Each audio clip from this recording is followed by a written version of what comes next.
Hi, everyone. Welcome to this week's LGBT Alliance USA News Roundup. We are here with Tim, Carol, and me, Arianne. Here is a summary of our roundup. WoLF has filed an amended complaint about their lawsuit on California women's prisons. New research indicates that restricted puberty blockers has not increased suicide rates in the UK. Michigan bans gay and trans panic defenses, and there has been another breakthrough in HIV treatment with stem cells. Tennessee's drag ban was upheld in court, and the Daddyland party was evicted from a Dallas hotel. Now I'll begin by talking about, in more greater depth, the WoLF prison lawsuit update. So WoLF, which is the Women's Liberation Front, has filed an amended complaint in Chandler versus CDCR, the case that challenged SB 132, the California law making it easier to transfer trans-identified males to women's prisons. This comes in response to a May decision that dismissed their original complaint on procedural grounds, but allowing WoLF to resubmit a complaint with emendations. And this amended complaint includes 2 additional plaintiffs and more evidence of the harms that the SB 132 law caused. The 2 new plaintiffs are Chanel Johnson and Kathleen Quinn, who joined the original plaintiff, namely Janine Chandler, Crystal Gonzalez, Tomika Johnson, and Nadia Romero. Furthermore, 2 further law firms, the Dillon Law Group and the Campbell Miller Payne Group, have joined WoLF in their case. We wish WoLF, their legal partners, and their plaintiffs well in this new round of litigation. Next, turning to the UK, where an independent review has found that suicide rates have not increased since puberty blockers were restricted in the UK's Tavistock and Portman NHS Trust in 2020. Professor Appleby, who led the review, noted that there were 5 suicides in the 3 years before 2020 and 2021, when the restrictions were put in place, and 7 the 3 weeks after. Given how small these numbers are overall, there's no statistically significant difference. Furthermore, for people who are under 18 specifically, there were 3 suicides before 2020 and 2021, and 3 after. And this finding is noteworthy because it rebuts one of the critical elements of the suicide myth, that access to puberty blockers will prevent suicide in gender dysphoric children. And with that, we turn to you, Tim. So the state of Michigan has taken a significant step toward protecting LGBTQ rights by outlawing the so-called gay and trans panic defense. On Tuesday, Governor Gretchen Whitmer signed House Bill 4718 into law, making Michigan the 20th state to ban the controversial legal tactic. This new legislation stipulates that an individual's actual or perceived sex, gender identity, gender expression, or sexual orientation can't be used as a defense to justify violent acts or reduce criminal responsibility. Now, specifically, it prohibits using these factors to demonstrate a reasonable provocation, claiming an act was committed in the heat of passion or support a defense of reduced mental capacity. Governor Whitmer has highlighted the bill's importance, saying that it significantly expands protections for the LGBTQ plus community, shielding them from discrimination and hate crimes. Representative Lori Pohutsky, who is a bisexual, and she introduced the bill. She emphasized its necessity in rising anti-LGBTQ violence. In a statement, she said, with anti-LGBTQ violence on the rise, particularly against our trans family, it's more important than ever that we no longer allow prejudice to discount LGBTQ violence. The legislation follows troubling precedents where the panic defense was successfully used in some cases, leading to lighter sentences for violent crimes against LGBTQ individuals. To name a couple examples, in 2018, a Texas man received a reduced sentence after fatally stabbing his neighbor, and in 2009, a man was acquitted of murder despite admitting to repeatedly stabbing his victim. M. Zanotti, who's a director of advocacy and civic engagement at Equality Michigan, she made a statement praising the bill. saying that prohibiting the use of LGBTQ panic defense means that there are no more free passes for violent crimes against our community members. The bill passed the Michigan House with a narrow 56 to 54 vote. Turning to HIV related news, this is a major breakthrough we saw in the fight against HIV. A seventh person has likely been cured of the virus. This is earlier this month, following a stem cell transplant. It's a significant milestone. It was reported by NBC News that it marks only the seventh such case in over 40 years since the AIDS epidemic began. The patient, who's a German man who wishes to remain anonymous, received a stem cell transplant in October 2015 to treat acute myeloid leukemia. He stopped taking antiretroviral drugs in September 2018 and has since remained in viral remission. Multiple ultra-sensitive tests have detected no viable HIV in his body at all. The case was presented at the 25th International AIDS Conference in Munich by Dr. Christian Gabler. Dr. Gabler told NBC News, said, the longer we see HIV remissions without any HIV therapy, the more confidence we can get that we're probably seeing a case where we really have eradicated all competent HIV. It's a groundbreaking development, but it comes with a caveat. The treatment that appears to have cured the virus is also highly toxic and can be fatal, making it an option only for those who have life-threatening blood cancers. Stem cell transplants involve using donors with a rare natural resistance to HIV, which was instrumental in this case. The German man's donor had a unique genetic profile that provided partial resistance to HIV, raising questions about the genetic factors contributing to curing the virus. This case, along with 6 others who have been cured or possibly cured, offers vital lessons for future HIV cure research. As research continues, this development brings renewed hope for broader, more accessible treatments in the future, and it looks like a pretty significant step in the ongoing battle against HIV and AIDS. Carol, what do you have for us today? Thanks, Tim. That was really interesting. So a federal appeals court dismissed a lawsuit challenging Tennessee's drag show ban. According to the Associated Press, a federal appeals court on Thursday dismissed a lawsuit challenging first-in-the-nation law designed to place strict limits on drag shows, reversing a lower court's ruling that deemed the statute unconstitutional and blocked its enforcement in part of the state. The lawsuit was brought by a Memphis-based LGBTQ+ theater company called Friends of George's. They claim that this ban would negatively impact them because they produce a drag-centric performance, comedy sketches, and plays with no age restrictions. The 6th U.S. Circuit Court of Appeals ruled that Memphis-based LGBTQ+ theater company lacked the legal right to sue over the law. The federal appeals court found that Friends of George's was not at risk of violating the 2023 law because its performances were not harmful, quote, harmful to minors. Important to note that the word drag doesn't appear in the statute. Instead, lawmakers changed the state's definition of adult cabaret to mean adult-oriented performances that are harmful to minors. Furthermore, male or female impersonators were classified as a form of adult cabaret, akin to strippers or topless dancers. The law banned adult cabaret performances on public property or anywhere minors might be present.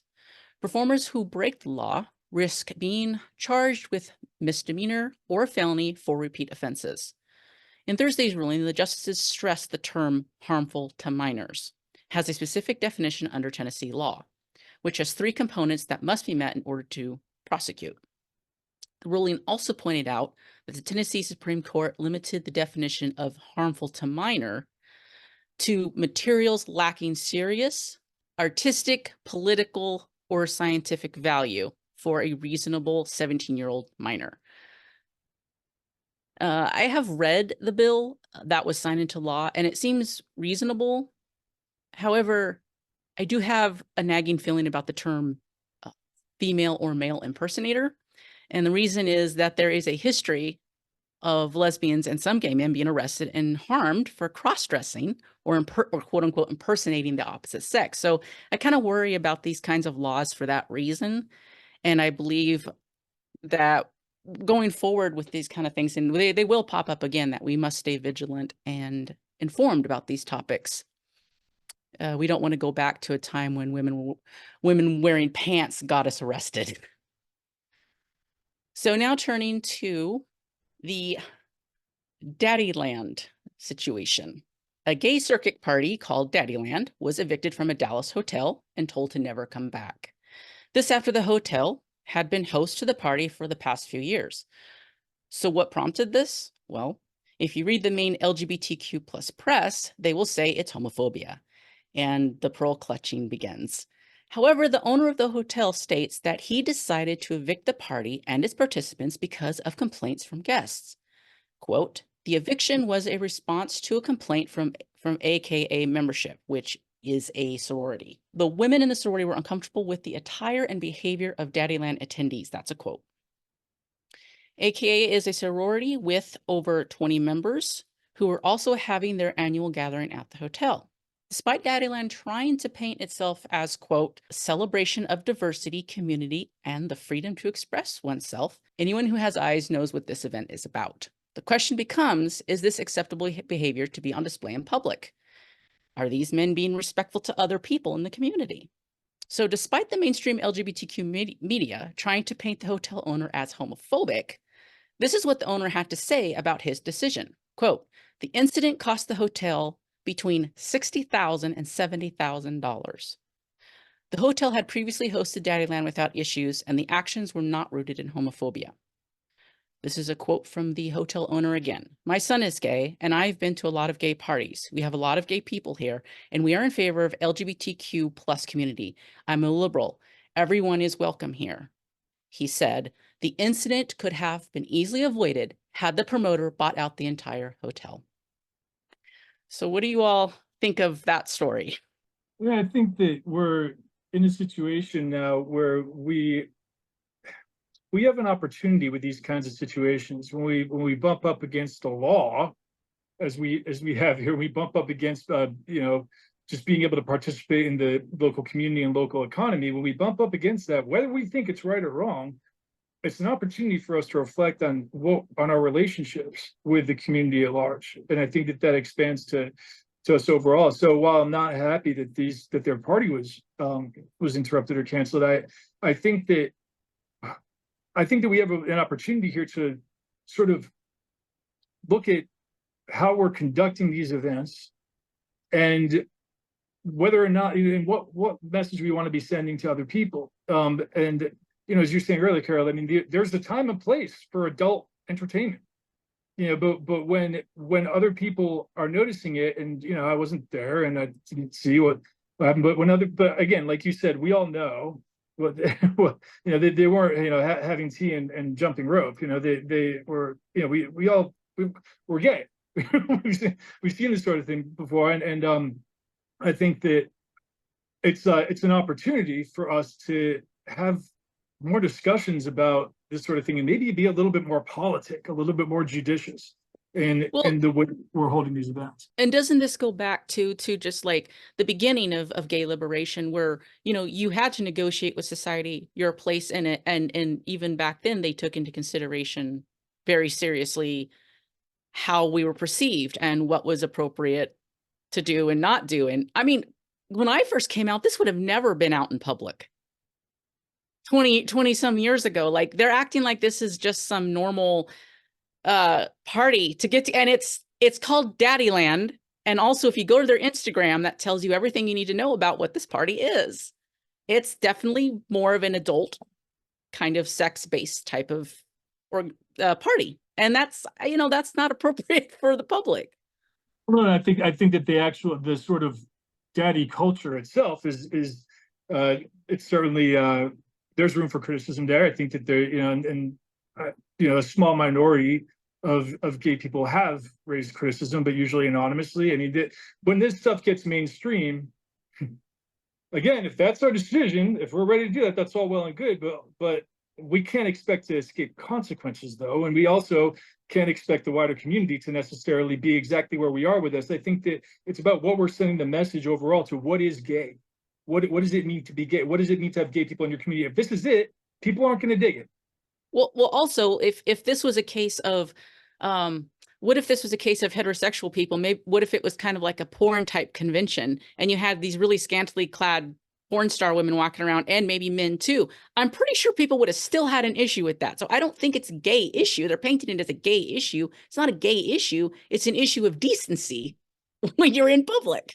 Yeah, I agree. I've traveled. I mean, I'm very much a traveler and have been my whole life. And I've been to more hotels than I can think of. And I don't think I've ever stayed at a hotel where there was some event or some convention going on where I felt like as a child, or if there were children there, like this was a totally inappropriate event for children. They're usually like very businessy sort of things, or they're sort of Yeah. kept in a, I mean, maybe they're kept in another floor, but even then, like, I don't, it's something like this just, and I think what you said at the end, quoting it, that the hotel manager said, well, if they bought up the whole hotel, it would have been okay because there would be other guests there.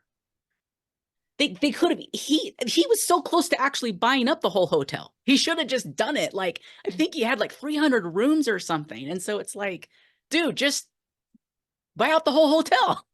Well, at that stage also, I mean, I think that, and the outlets I looked at, they were covering this, the Out magazine, the Advocate, who have never seen an opportunity to cry homophobia that they didn't want to jump on.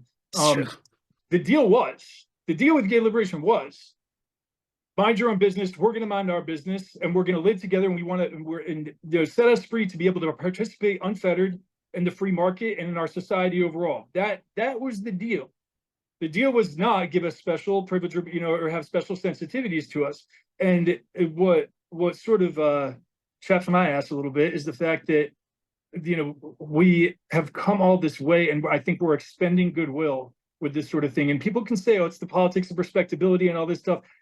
Maybe it is to an extent, but also, down the street at Independence Hall, when Kemney and Giddings organized the annual reminder, the precedent to gay pride, they were there in their Sunday best. Did they want to be? No, but they were there. And so, I mean, if they were doing that, though, to send a message to the community at large, again, I think that, and that we're not even asking for that. I don't think people are even saying that. They're not even saying don't be yourself, or don't dress how you want to. They're saying follow regular protocols. Like, and also there could be children there. I mean, we need to be sensitive to these things. And I think that's something I thought about too. Like, hotels are family oriented, like, right? That families stay at hotels, and this morning when I was doing my research, I was looking at the Instagram, I was looking at their pictures, and my son's 14 and he's sitting on the couch, and I'm almost like scooting the computer this way because I don't want him to see the pictures. Like, maybe I'm too conservative a parent, but if I was in the hotel with my kid